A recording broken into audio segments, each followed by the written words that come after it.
On today's episode of the Open in Indiana podcast, we interview one of IBJ's 40 under 40 about how to build a purpose-driven brand. Don't miss it.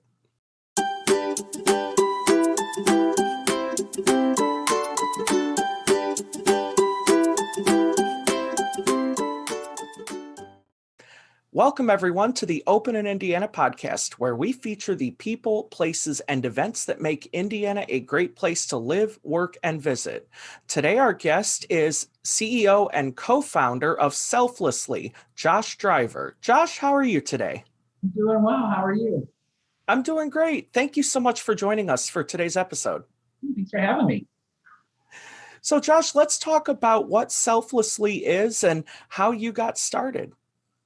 Yeah, so Selflessly is a software platform for small and medium-sized businesses to offer purpose-driven benefits to employees. So donation matching that employees donate to their nonprofit, manage volunteer time off hours as a benefit, and then any type of in-kind donation of products, services, grants that a company can provide back out, we can manage those grants through the system. So there's this big kind of drive for companies to start being more socially responsible. So we track all of those reports and then give that back to the company so that they can actually have authentic kind of metrics about how great they are. And so, Josh, how did this idea begin? Yeah, so I've been in tech startups for a long time, mostly focused on nonprofit operations. And I took some time out of startups and actually went and worked for a big tech company. And at the same time, started my own nonprofit called Open for Service. And that nonprofit relied on corporate partnerships with sustainability. And I was finding that during the fundraising phase for that nonprofit, I was spending just as much time helping companies think through how to donate as I was fundraising. And so when I started to, here in Indiana, you hear all the time about, the Lillies, the Cummins, big companies that do, provide a ton of money and resources out into the community, like the Indie View Days and stuff, which is awesome. But isn't necessarily financially possible for the non-Lillies of the world. And so because there's so much momentum from small to medium-sized businesses to start doing more ethically, socially responsible community engagement, we want to get a platform and make it affordable so it can self-manage and you don't have to hire a bunch of people to run it. And so we found that there's just so much energy in our community, for one, but nationally, that there was a study done that about $10 billion in resources that are earmarked by the for-profit sector go undistributed each year because the mechanism isn't there to connect the two sides, or there's not a great mechanism. So as somebody who serves on nonprofit boards, I'd really like to see that $10 billion get out into the charitable sector. So our whole goal is designing tools for companies to be able to get as much out into the community as possible. And so, Josh, a term that some people may not be as familiar with, social responsibility. Can you share a little bit about what that could look like for the average small business? Absolutely. So it's a relatively new term. So if this is the first time someone's hearing about it, don't feel like you're behind the times. But corporate social responsibility kind of manifests in different ways based on the company. So for instance, we look at what's like Tom's, for instance, the shoe company, right? You buy a pair of Tom's, they donate a pair of Tom's. That's corporate social responsibility. Like for our company, we're a carbon neutral office, and we donate a percentage of our revenue back out. So that's social responsibility. So social responsibility is a little bit less of like a regimented, like step 1, step 2, step 3, but it's really like, how are you considering your community, your employees, and your stakeholders, typically investors, and making and doing the most beneficial thing, and considering that when you're growing your business. So it could be philanthropy, could be sustainability, could be better benefits for your employees, That's all kind of grouped under that umbrella. And so, Josh, can you share a success story with selflessly partnering with a business? Yeah, so one of our customers here locally is First Person, Brian Brenner and First Person Advisors. And one of the core things that we did to coordinate was last year during the Black Lives Matter issues that we're facing our state, but more probably hyper local in the Indianapolis area.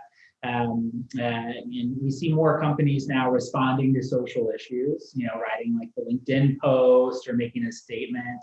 The great idea that we had come up with was, what if we took a portion of some funds and actually invested in organizations that are working on social injustice issues? So together we picked 5 organizations, and then First Person gave cash to each employee to pick which of those organizations they want to invest money or volunteer time to work on. So he kind of took it a step further than just Black people are important, diversity is important. He actually invested time and resources into helping with the cause. And so from a marketing perspective or sales perspective, I'm not sure if I know what the effect of that has been. But from a philanthropic perspective, and as we look at the pandemic and some of these bigger issues that are affecting us, what a great way to kind of put your money where your mouth is and really start to affect change, other than just kind of saying Black people are important, because I think it goes beyond that. So I think that was a big success. I think the employees really enjoyed that opportunity too, and so I'm a big fan. I thought that was a fun opportunity for us to work together. And so, Josh, you mentioned volunteering as well, and I'd just like to kind of reiterate the fact that just a monetary donation is not the only way to help an organization you care about, right? Yeah, and I think with 2020 and the economy fluctuations, there was more giving in 2020 financially, which is awesome. But with the economic fluctuations, my concern is, and we're seeing some of the numbers coming out where people may be having to hold back the monetary donations this year, or the long-term effects of the instability is kind of just try to see what the trends are. But what kind of one of our goals is how do we make volunteering as equitable as a financial contribution? Who doesn't love getting a check, obviously, but if this year isn't the right year, or a year where that's possible, how can we create inclusive volunteer opportunities where somebody can spend more time with the organization, either lending their skill set or a strong back to lift stuff that can also help the nonprofit with whatever their mission is. And so we really try to, you can donate through our system and you can volunteer through our system. And so we want to kind of get away from the stigma of volunteerism not being as needed as a financial contribution. And so, Josh, what is one thing that you wished you knew when you were just getting started? Oh gosh, how long of an episode do you want to have here? I would say the one thing that I wish, looking back, because we started in 2017, I would say the one thing that I wish I knew back then was, well, I'd like to have known that COVID was going to come and throw a wrench in all of our plans. But I would say that I wish that I had had more of my due diligence done before I started the company. I had planned on launching this. I've been working on this idea for several years and had a decent opportunity to start it earlier than I had expected.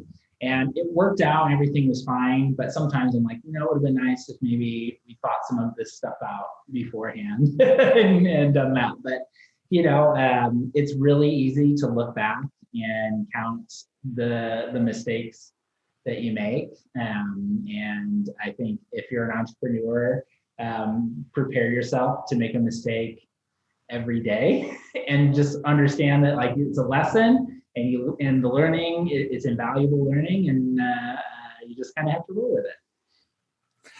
And so, Josh, how can our viewers and listeners get in touch with you if they want to learn more? Sure. Our website is selflessly.io. And you can email us at hello@selflessly.io. And we're on all the socials our handle is @giveselflessly. Awesome. Well, Josh, thank you so much for being our guest today. And to everyone watching and listening, thank you for catching this episode of the Open in Indiana podcast. Catch our next episode soon. Thanks. Thank you. Awesome. Thanks for listening to this episode of the Open in Indiana podcast. If you enjoyed listening, subscribe to us on YouTube, Apple Podcasts, Google Music, iHeartRadio, or on our website, openindiana.com/OII podcast. Thanks for listening.